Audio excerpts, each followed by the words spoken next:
It ended before most people understood it had begun.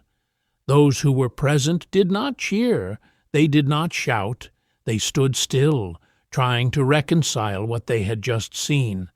The larger man did not fall dramatically. He simply stopped advancing. No rules were announced. No techniques were named. There was no visible anger, no celebration afterward. Only one man remained relaxed, breathing evenly, already turning away. The outcome was clear, long before the method could be explained. Years later, witnesses would still struggle to describe how it happened. They agreed on only one thing.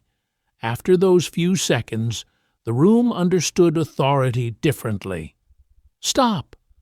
The room was not designed to impress. It did not need to. It was a working space. Wooden floors worn smooth by repetition, air heavy with heat and restraint. The walls had absorbed years of impact, not just from fists or feet, but from presence. This was Hong Kong in the early 1970s, a time when martial reputation was not negotiated through interviews or headlines. It was understood through proximity. People came here knowing what silence meant.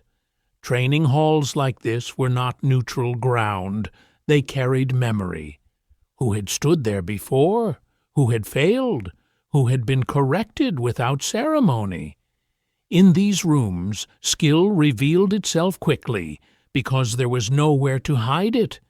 At the center of this particular space was Bruce Lee, though he did not position himself as a center. He rarely did. He moved as someone who did not need acknowledgement to function. Those who trained around him noticed the absence of excess. No wasted motion, no raised voice, no effort to dominate the room through posture alone. Authority here was not claimed, it was assumed. This era rewarded a specific kind of clarity. Martial artists crossed paths frequently, on sets, in gyms, through mutual acquaintances. Strength was respected, but it was not decisive on its own. Many men were strong. Fewer were precise. Fewer still could remain calm when tested without warning. The room reflected that hierarchy. Observers did not speak much. They leaned against walls, arms crossed, watching without anticipation. They were not waiting for a fight. They were waiting for information. In this culture, confrontation was not entertainment, it was calibration. Bruce Lee understood that environment intimately. He had moved through many like it, some welcoming, others skeptical.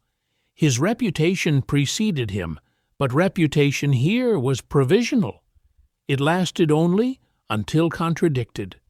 What distinguished him was not mystery, but consistency. He trained the same way whether alone or observed. There was no performance layer. Those present later recalled how unremarkable he seemed at first glance, smaller than expected, relaxed, almost disengaged. That misreading happened often. Nearby, the atmosphere shifted subtly as another presence entered the periphery of attention. Not announced, not introduced, just noticed. A man whose physicality was impossible to ignore. Broad shoulders, dense muscle, a body shaped by discipline of a different kind. This was Bolo Yeung, already known among fighters and film crews alike. His size carried its own language. People adjusted their stance unconsciously when he moved through a room. Space reorganized itself around him.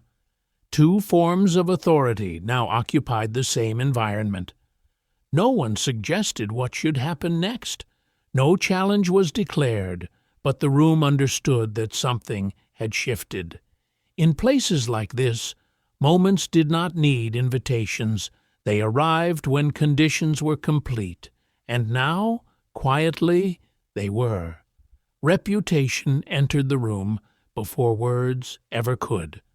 Bolo Yeung did not announce himself, but his body did the work for him. Years of disciplined weight training had carved him into something unmistakable.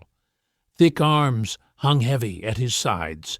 His chest rose slowly, deliberately. He carried himself as someone accustomed to being measured visually and usually found superior. In many rooms, that would have been enough. People adjusted without realizing it. A half step backward, a pause in conversation, eyes tracking his movement. Strength like that imposed a kind of gravity. It suggested inevitability. If things turned physical, the outcome seemed pre-written. But this room had already made its adjustment earlier. Across the floor, Bruce Lee did not mirror the tension. He did not square his shoulders or signal readiness. He remained where he was, posture loose, attention present but unforced. To an unfamiliar observer, it might have looked like indifference. Those who knew better recognized restraint. The contrast was immediate and unsettling. One man represented visible dominance, mass, density, intimidation refined through appearance. The other represented something harder to categorize, efficiency without display, control without stiffness. No challenge was spoken, but expectation formed anyway. In this era, reputations often collided indirectly.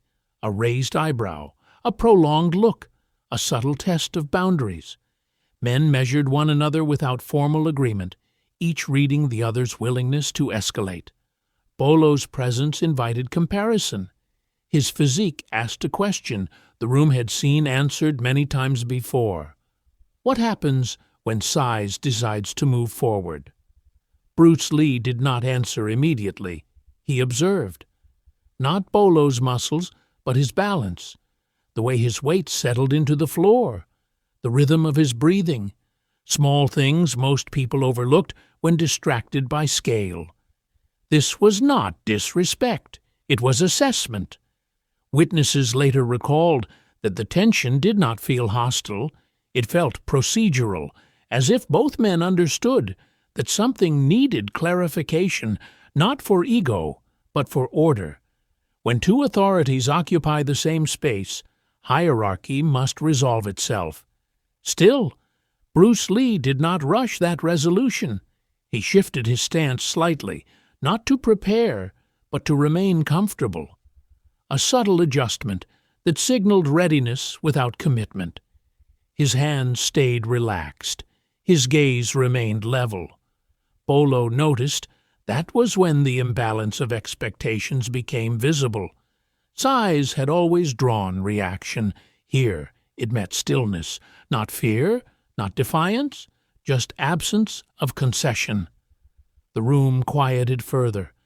Observers sensed that whatever followed would not be loud, it would not be dramatic, it would be brief, or not happen at all. That uncertainty weighed heavier than any threat. Two reputations now faced each other, not through words, but through presence alone. And for the first time since Bolo had entered, the advantage was no longer obvious. No one called for attention, yet attention gathered. People who had been training slowed their movements. Conversations faded without being finished. The sound of feet on wood softened, then stopped. What replaced it was not anticipation, but awareness, a collective recognition that something was aligning. In rooms like this, silence was never empty. It was evaluative. The observers did not crowd closer. They stayed where they were, respecting an invisible boundary that had formed between the two men. This was not a ring. There were no ropes, no corners, just space, unclaimed, waiting. Word had already moved quietly through the building, not as rumor but as instinct. People sensed when a moment mattered. They came not to witness a fight, but to confirm what they already suspected might occur. Bruce Lee remained still, his posture unchanged. He did not scan the room or acknowledge the growing audience. His attention stayed narrow, directed only at the man in front of him. This was not tunnel vision, it was exclusion, everything unnecessary removed. Across from him, Bolo Jung stood grounded, his presence now sharpened by scrutiny. Being watched altered the equation. Size performed differently under observation. What had once been natural now carried expectation. The room began to lean inward psychologically, if not physically. No one spoke because no one needed to. Everyone understood that once movement started, it would resolve itself quickly. Prolonged exchanges belonged to demonstrations, not corrections. This was neither scheduled nor ceremonial. It was a test of alignment. Bolo shifted his weight forward slightly. Not an attack, a probe, a signal that he was prepared to engage if required. His body language suggested confidence built on certainty, certainty that mass and power would dictate the terms. Bruce Lee did not mirror the shift. Instead, he exhaled slowly, a small thing, almost invisible. But in that exhale was information. He was not bracing. He was not tightening. He was allowing gravity to settle, letting his structure do the work. Those watching felt the change before they understood it. The tension sharpened, not because of aggression, but because of contrast. One man prepared to impose, the other prepared to receive and redirect. Time stretched in an unusual way. Seconds felt longer because nothing happened. No feints, no verbal escalation. Just two figures occupying the same space, each representing a different philosophy of control. For some observers, doubt crept in. They wondered if this moment would dissolve on its own, if restraint would override curiosity, if the room would simply return to its rhythm. But moments like this rarely dissolve, they conclude. And the conclusion, when it came, would be so brief that many would later question whether they had truly seen it, or only its aftermath. Those closest to the space would later disagree on the exact sequence. Some said it began with a step. Others remembered a shift of the hips. A few insisted it was over, before either man appeared to move at all. What they agreed on was this. The moment did not announce itself. There was no wind-up, no dramatic entry, no visible exchange of blows. The larger man advanced with intent, controlled, confident, expecting resistance to meet force. That expectation shaped his timing. It was the only opening required. Bruce Lee did not retreat. He did not brace. He entered the space before it fully formed. His movement was short, almost dismissive in appearance. Not fast in the way people describe speed, but early. He occupied the moment ahead of the action. Witnesses struggled to describe what happened next because it did not resemble a conventional technique. There was no flourish to anchor memory, just a disruption, balance broken at the root, structure compromised before power could express itself. Bolo's forward pressure met emptiness where resistance should have been. His mass continued moving, but his alignment did not. The correction was immediate and contained. A brief contact, a subtle redirection, enough to send information through the body faster than thought could catch up. The effect was not violent, but decisive. The advance stopped, not because pain demanded it, but because continuation no longer made sense. The room felt it before it saw it, a sudden absence of tension, like a held breath released without permission. The larger man stood still, feet planted but uncertain, posture no longer unified. Bruce Lee had already disengaged. He did not follow. He did not press advantage. He simply stepped away, as if the exchange had concluded exactly as intended. His breathing remained even, his expression unchanged. The demonstration was complete. There was no triumph in his posture, no acknowledgment of witnesses. He did not look back to confirm the effect. He trusted it. The lesson had landed where it needed to. Those watching understood something important in that restraint.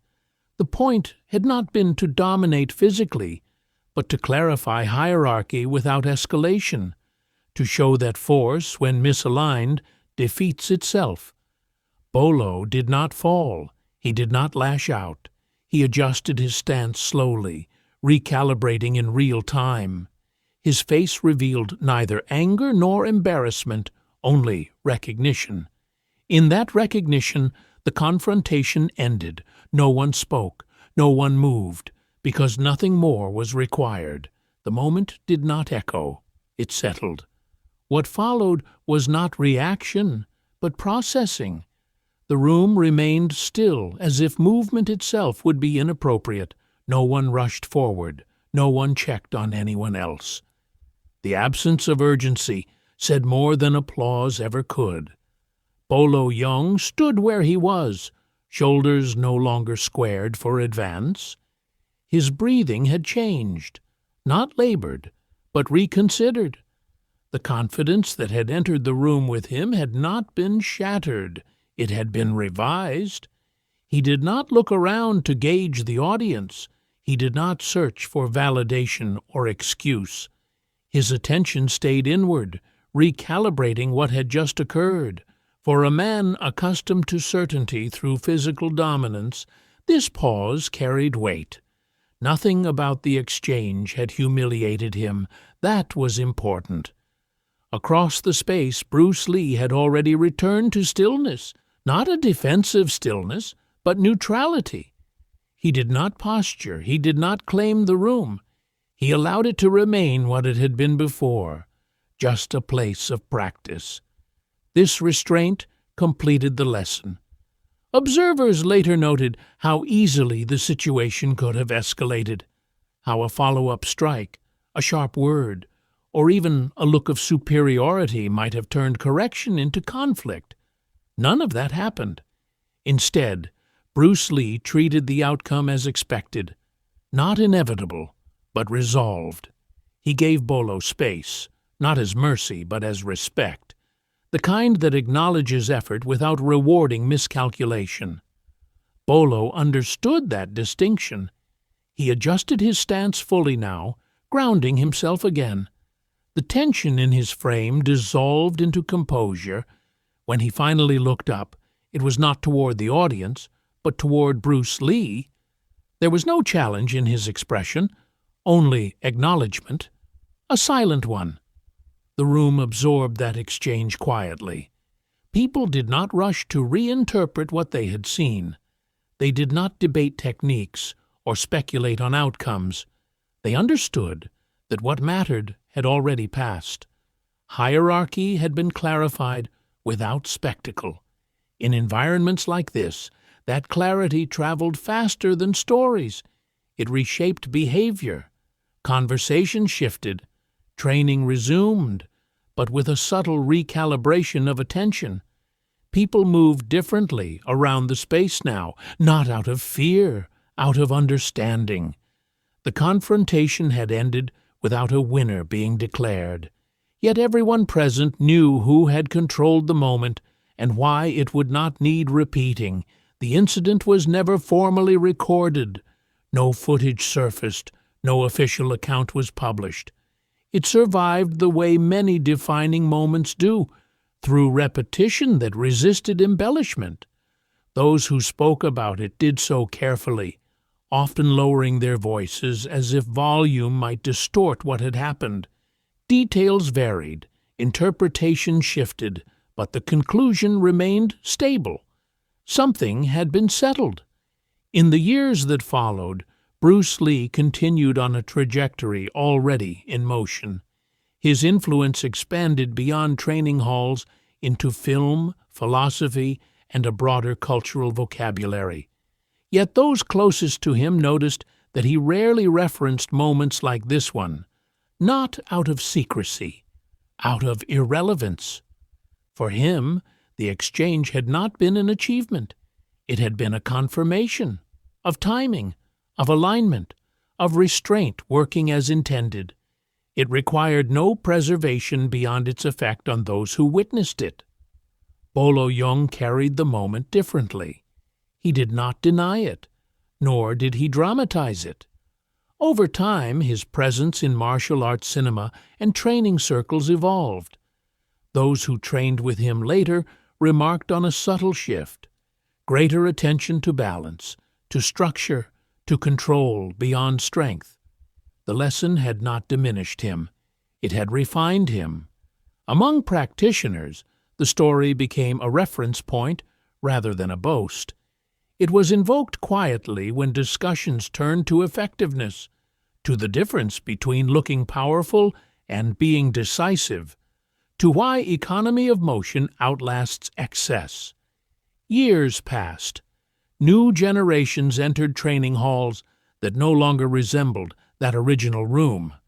The floors changed, the walls were repainted, but the story persisted, carried by instructors who had heard it from those who had been there. They never framed it as a victory. They framed it as an example, a reminder that authority does not announce itself, that mastery does not seek witnesses, that the most enduring demonstrations are the ones that end without continuation. And so, the moment remained, unfixed in time, resistant to exaggeration, not a spectacle but a quiet calibration of reality. Those who understood it did not speak often about what happened in those seconds. They spoke about what never needed to happen again.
The crowd was forming now, growing by the second.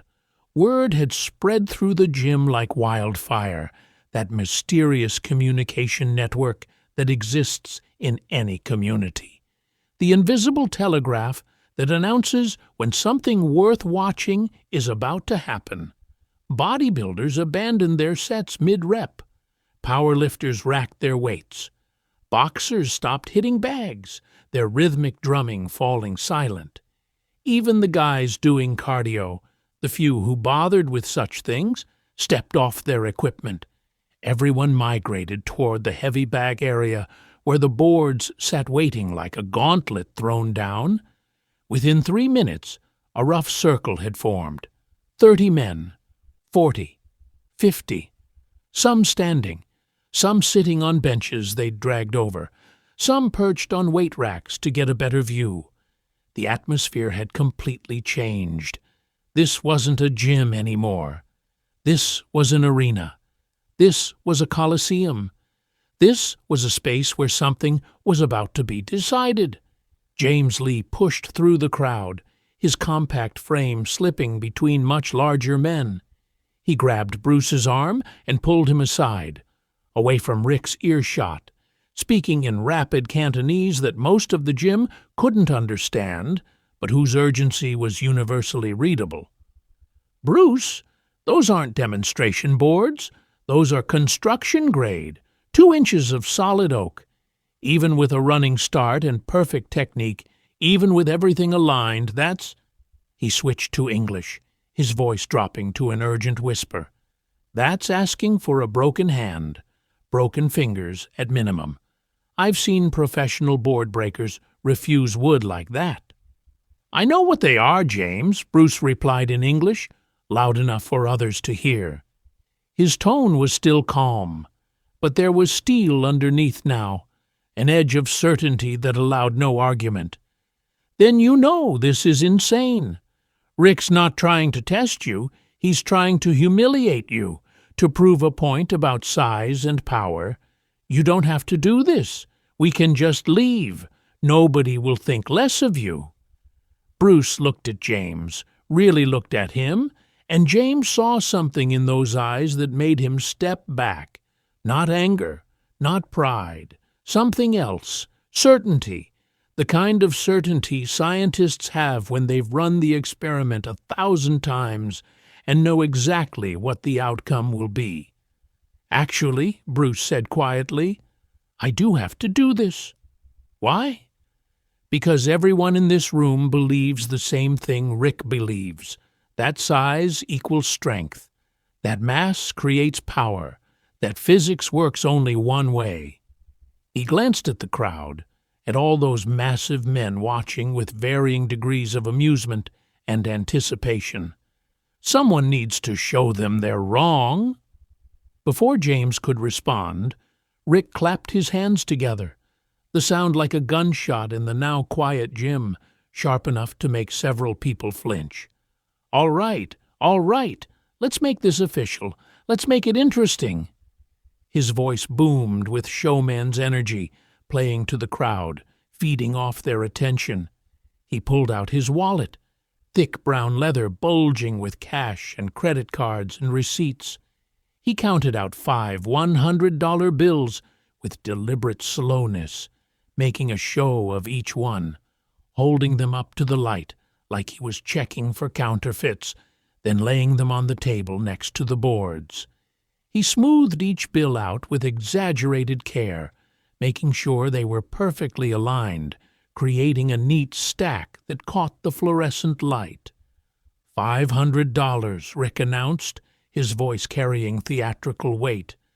"Says you can't break even one of these boards." He pointed at the stack of lumber. "No tricks, no setups, no spacers between boards to create weak points, no pre-scoring the wood, no soaking it in water. Just you, one board, and your bare hand. That's it. That's the challenge." The crowd murmured, the sound like distant thunder. $500 was serious money in 1968. That was 3 months' rent for most of them, a used car in decent condition, a semester of community college tuition, real stakes, the kind of money that transformed this from a gym challenge into something with actual consequences.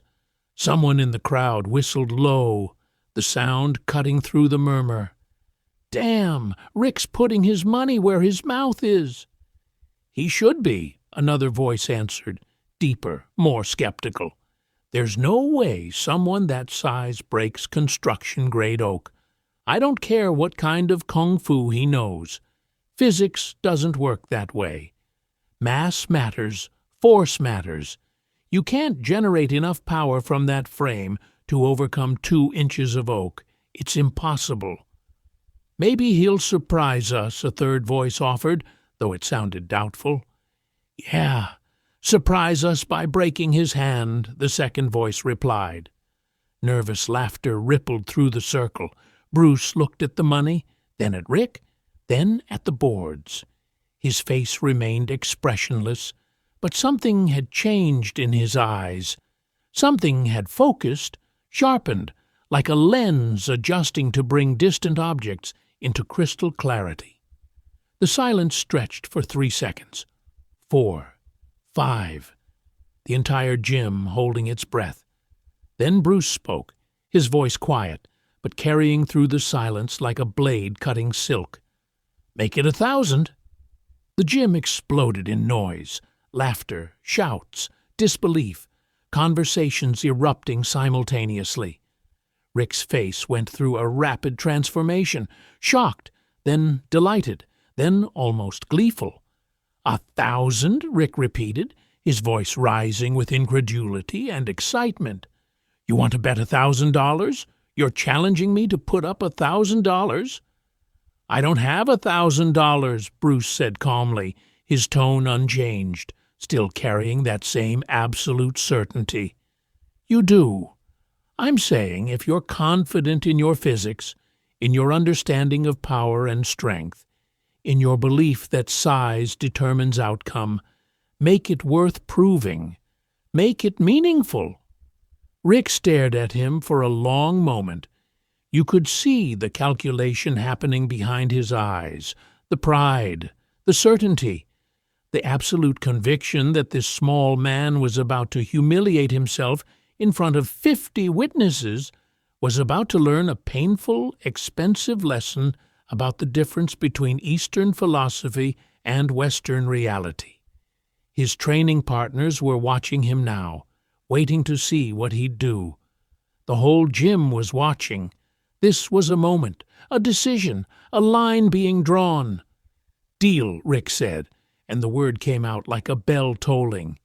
He counted out 5 more hundreds from his wallet, adding them to the first pile. 10 crisp bills, $1,000. He laid them out in 2 neat rows of 5, the money looking almost obscene in its crisp greenness against the rough wood and concrete surroundings. The crowd pressed closer now, the circle tightening. This wasn't just entertainment anymore. This was serious. This was money. This was pride. This was a spectacle that would be talked about for months, maybe years. Rick picked up one of the boards and walked over to where 2 cinder blocks sat against the wall, relics from some long-abandoned construction project. He placed them about 3 feet apart, then set the board across them, creating a gap underneath. The setup was simple, brutal, honest. No give, no flex. Just solid oak, suspended between 2 points of support, waiting to be broken or to break whoever tried. "Standard breaking setup," Rick announced, playing to the crowd like a ringmaster. "Board on blocks. You get 1 attempt, 1 strike. You break it, you take the money, and my sincere apology in front of everyone here. You don't break it." He paused for effect. "You admit that size and muscle actually matter, and you leave my gym." "Your gym?"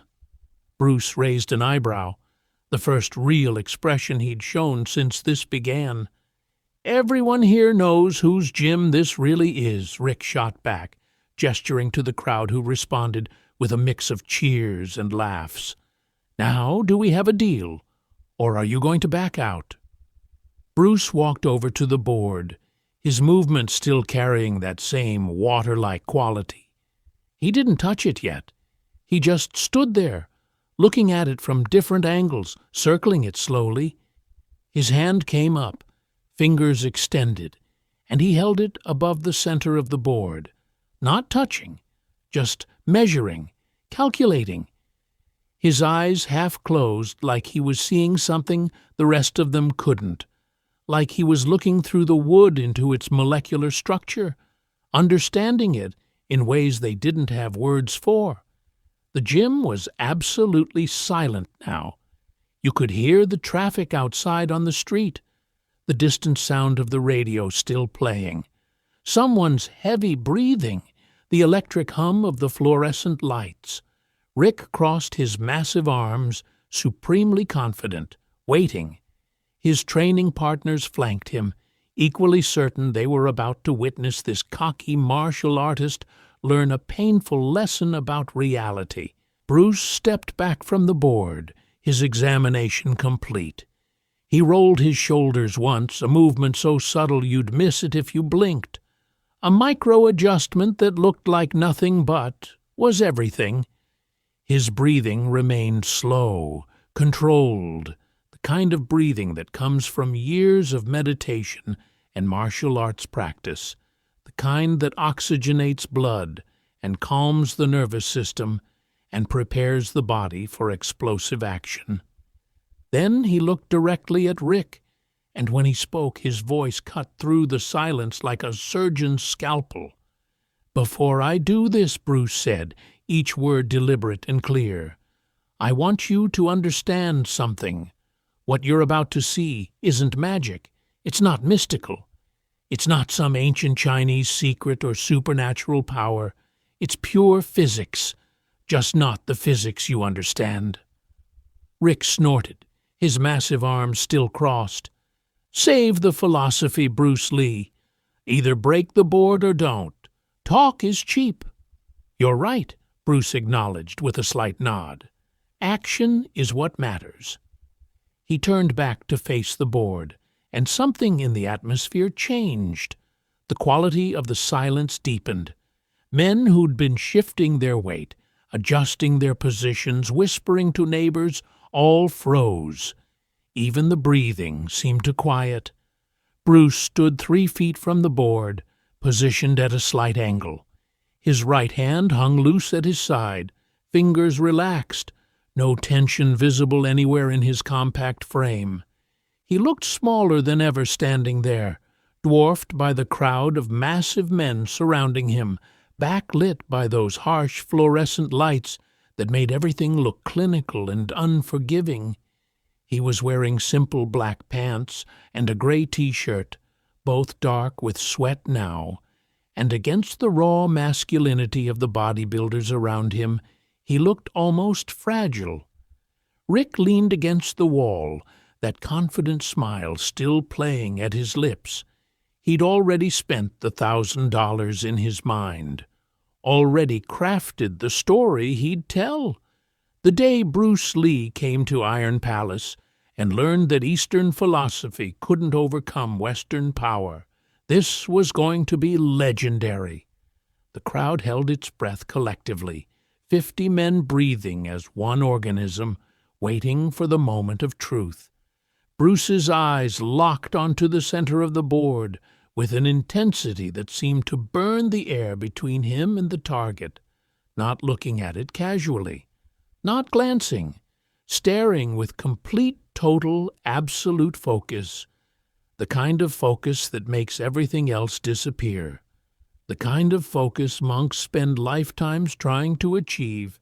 His hand came up slowly, rising to shoulder height with controlled precision. His body shifted almost imperceptibly, weight transferring to his back foot, his torso rotating maybe 2 inches, his hips settling into position. To the untrained eye, it looked like he was simply standing there. No wind-up, no chamber, no cocking back of the arm, no visible preparation for power generation.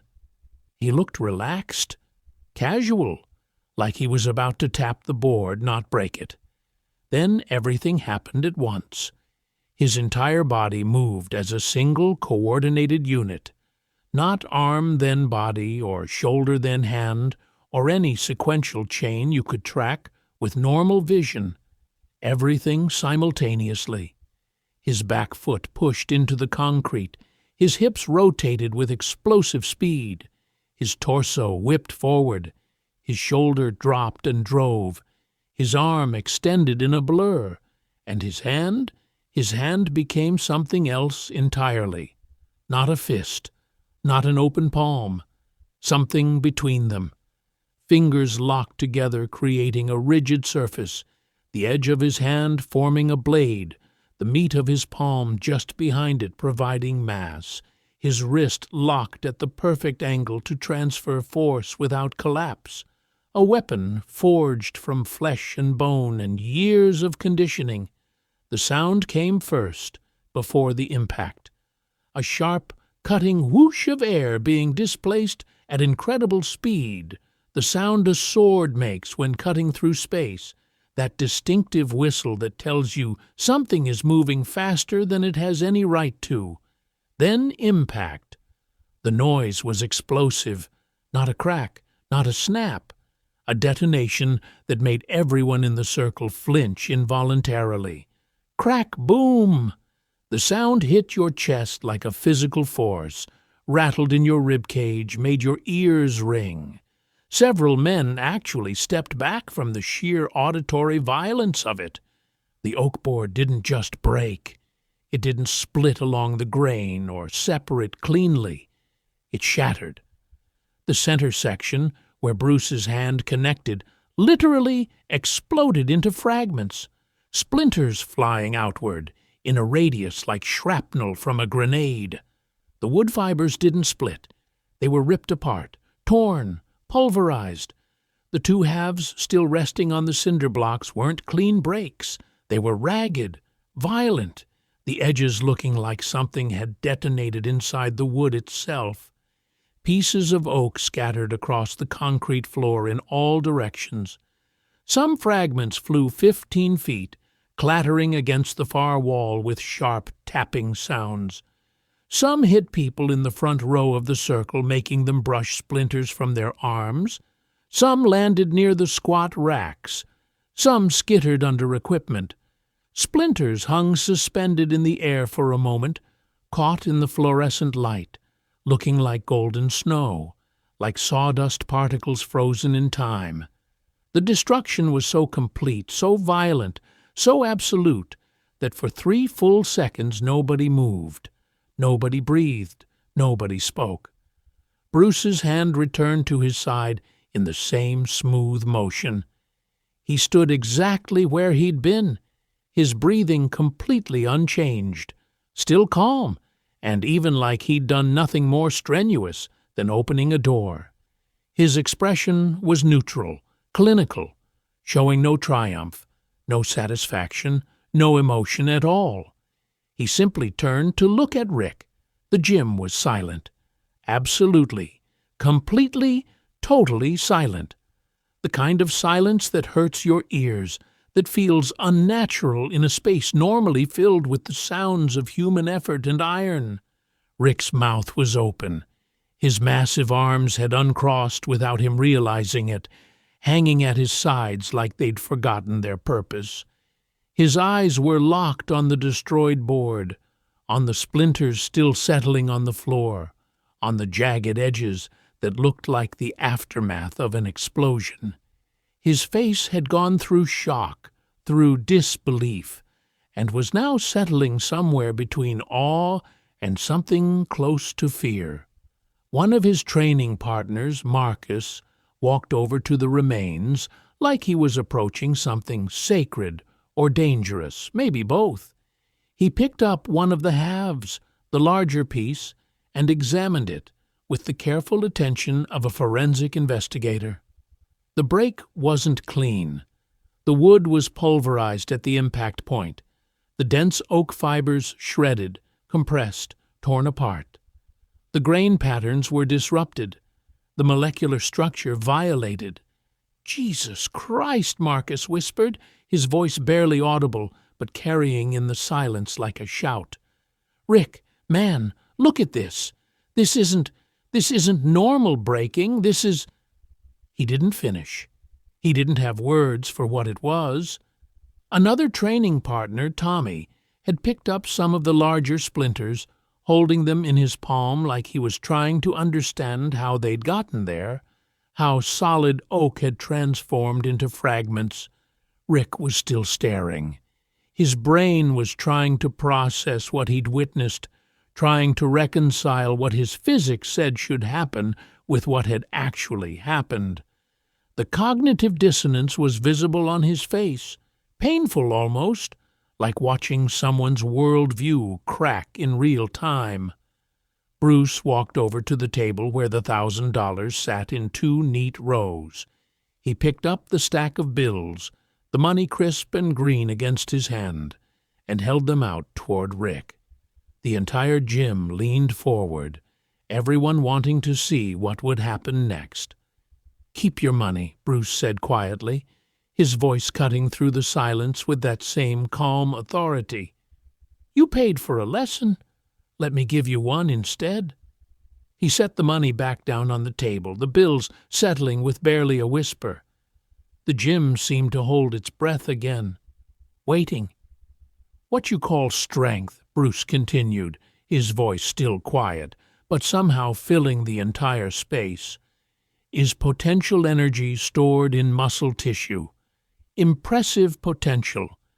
You've built an incredible engine, Rick, But potential means nothing without application, without understanding how to channel it, without transmission. He gestured to Rick's massive frame. A car engine can have 1,000 horsepower, but without proper transmission, without gears, without mechanics that know how to transfer that power to the wheels, all that potential just burns fuel and creates noise. Rick was listening now, really listening. The defensiveness was gone, replaced by something else. Confusion, curiosity, the beginning of understanding. "Your body is an impressive engine," Bruce said, "truly impressive. But you don't understand the transmission. You don't understand how to channel energy through the kinetic chain, how to generate power from the ground up, how to coordinate every muscle, every joint, every degree of rotation into a single moment of transfer." He walked back over to the destroyed board, picked up one of the jagged pieces. This board didn't break from force. It broke from focused energy, delivered faster than the wood's molecular structure could distribute it. The impact lasted maybe 1/100th of a second. In that moment, thousands of pounds of pressure concentrated on a contact point the size of a quarter. He held the wood fragment up for everyone to see. The energy started in my back foot, traveled up through my legs, rotated through my hips, transferred through my core, accelerated through my shoulder, and focused into this. He showed his hand. A weapon created by understanding physics you don't teach in bodybuilding. The crowd was absolutely transfixed. This wasn't just a demonstration anymore. This was education, philosophy, a master class in human mechanics. "Your muscles can generate tremendous force," Bruce continued, setting the wood down. "But force without velocity, without precision, without understanding how every element of biomechanics works together as a system, that's just potential wasted." Rick picked up one of the shattered halves with both hands, his massive fingers running over the splintered center like he was trying to read Braille written in destruction. The wood was still warm where Bruce's hand had connected, heat generated from the friction and compression of impact. The fibers were compressed and torn in a way that didn't match anything he'd seen before in his years of training, of breaking things, of testing his strength against inanimate objects. He'd broken boards himself during strength demonstrations at competitions and expos using hammers, using full-body force against pre-scored pine that was designed to break, that wanted to break. This was different. This was oak. Dense, reluctant, unforgiving oak. And it hadn't just broken. It had been destroyed. Surgically, violently, completely. "How?" Rick asked, and his voice had lost all its earlier confidence, all its swagger and theatricality. It came out raw, genuine, confused. "How is that even possible? The physics don't. The math doesn't." "The physics are perfect," Bruce interrupted gently, his tone shifting now into something that sounded almost like teaching, like a professor addressing a student who'd asked the right question. "You just don't understand which physics matter most." He walked over to where Rick stood, still holding the broken board, still trying to process what had happened. The size difference was still absurd. Rick towering over Bruce like a skyscraper over a house, but somehow the dynamic had shifted. Somehow the smaller man commanded the space now. "May I?" Bruce asked, gesturing to Rick's arm. Rick nodded slowly, too stunned to do anything else, still caught in that mental space between disbelief and dawning understanding. Bruce placed his hand on Rick's massive bicep, the one Rick had flexed earlier with such pride. His fingers barely wrapped a quarter of the way around the enormous muscle. "You've built incredible muscle mass. Years of progressive overload, proper nutrition, unwavering dedication. This represents thousands of hours of work, thousands of meals calculated and consumed, thousands of sets pushed to failure and beyond. I respect that deeply.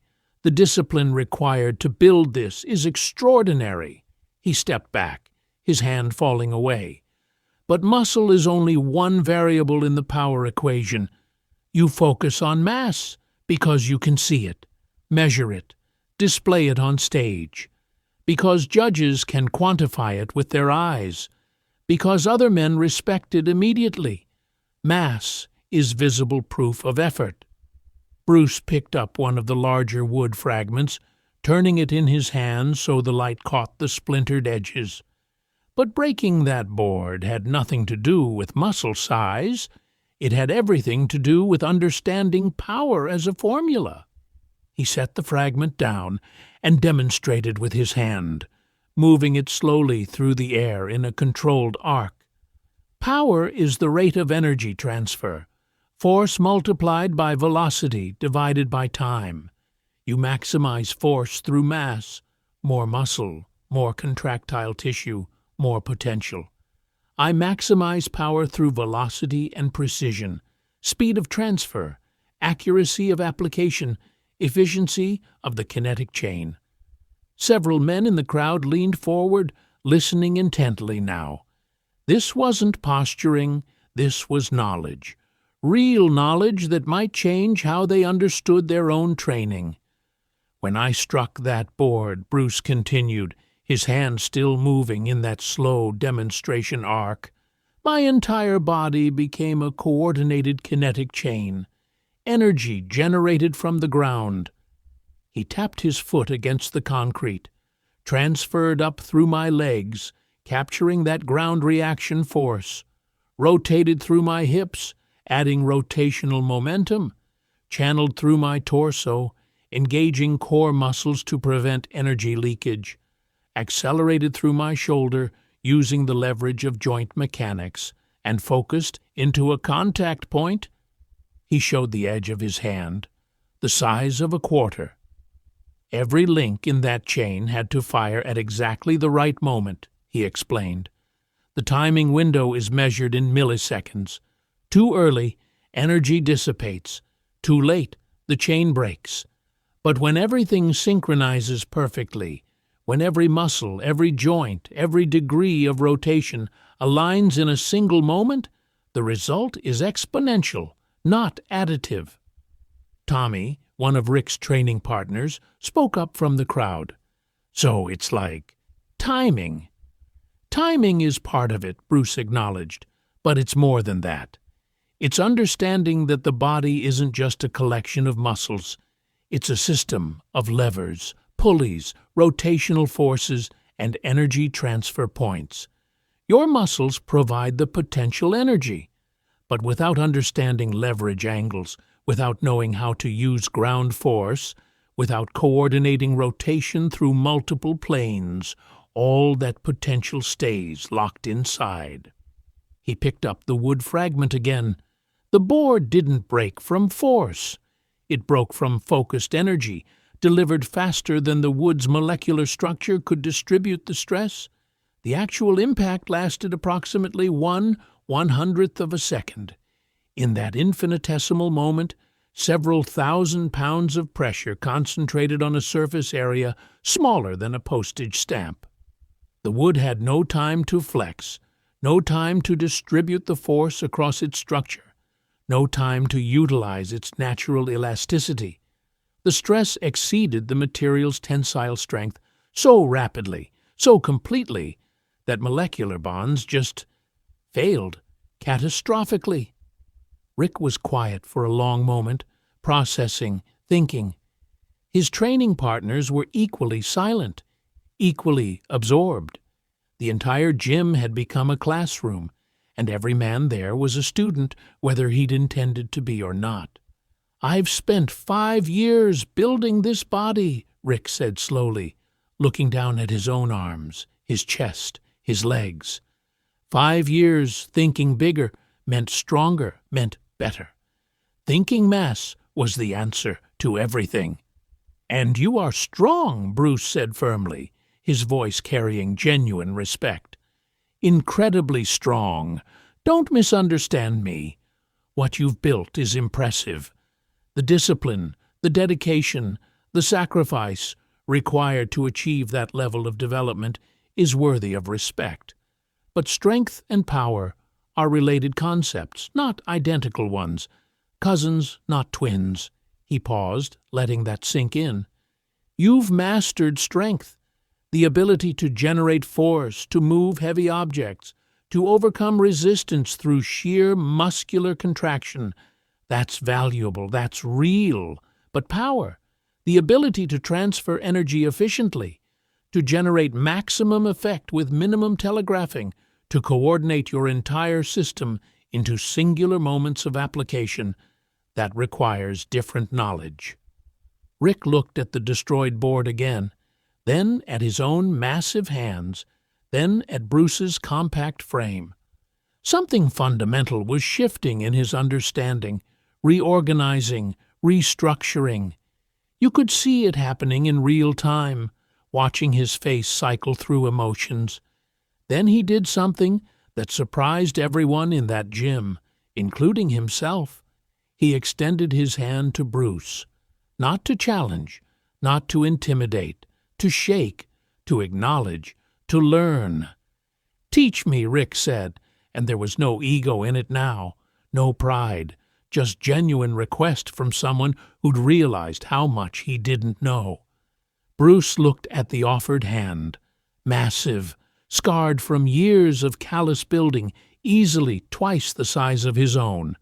Then at Rick's face, reading the sincerity there, the openness, the willingness to be wrong. He took the hand and shook it once. Firm, respectful, equal. "Strength isn't the enemy of technique," Bruce said, still holding Rick's hand. "And mass isn't worthless. Imagine what you could do if you combined your incredible engine with proper energy transfer mechanics. If you learn to move that impressive body you've built with the same efficiency a smaller frame requires. If you understood leverage, timing, kinetic chains, ground force, all of it working together." Rick's grip tightened slightly, not aggressively, but with emphasis. "When do we start?" Bruce smiled for the first time since entering the gym, a genuine expression that transformed his face from clinical observer to engaged teacher. "We already have!" The crowd erupted, not in laughter this time, but in something else entirely. Respect, amazement, excitement, the kind of noise people make when they've witnessed something that fundamentally changes how they understand their world. Conversations exploded simultaneously. Questions flew. Men were already asking Bruce about training, about principles, about how they could learn what he knew. James Lee was grinning from ear to ear, vindicated, proud, relieved. Several bodybuilders were examining the destroyed board like it was a religious artifact. The boxers wanted demonstrations. Tommy was already asking about rotation mechanics. Marcus wanted to know about ground force. Even the old man who ran the front desk had shuffled over to see the remains, shaking his head in disbelief. Rick picked up the $1,000 from the table and tried to hand it to Bruce, holding it out like an offering. "No," Bruce said firmly, pushing the money back toward Rick. "That was never about money." "Then what was it about?" Rick asked, genuinely wanting to understand. Bruce looked around the gym, at all these men who'd spent years building strength without fully understanding power, developing muscle without mastering movement, following one path without realizing there were others that could complement it, enhance it, multiply its effectiveness. His gaze swept across bodybuilders and powerlifters and boxers and curious observers, all of them looking at him now with new eyes, seeing not a small man in a big man's gym, but a teacher with knowledge they desperately wanted. "Education," Bruce said simply, and in that moment, in that gym in Oakland, California, on a Saturday afternoon in March 1968, 50 men learned that everything they thought they knew about strength was incomplete.